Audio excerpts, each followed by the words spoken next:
irreessa waggaa dheeraa addaan sababeeffachuudhaaf Finfinneetti kan qophaa'u irratti akka wal agarruun jedha.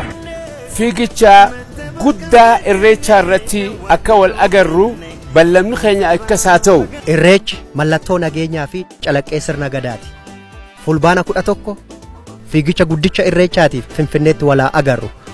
Fiigicha irreechaa kan jaalalaaf kan nagayaa nuuf haa ta'u.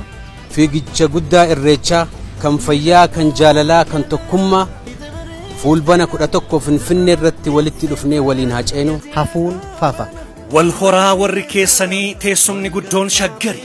Eeyyee baga bacaqii gannaa baatanii booqa birraa geessanii. Biiroon Aadaaf Turizimii Oromiyaaf DCT Entertainment waliin ta'uun irreecha hora Finfinnee bara 2012 sababeeffachuun fulbaana 11 bara 2012 fiigicha guddaa irreecha nageenyaa kan namoonni 50,000 ol irratti hirmaatan isiniif qopheessee jira.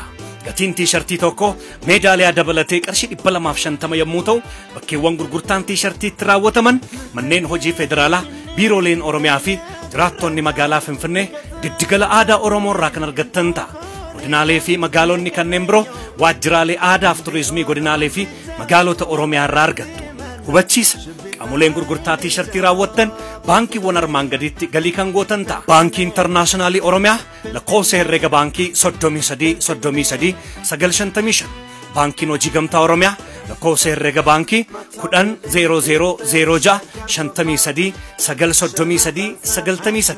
Baankiin Awaash 01 30 42 51 29 15 00. Odeeffannoo dabalaataaf 089 03 03 03 yookaan immoo 089 04 04 04 irratti bilbilaa.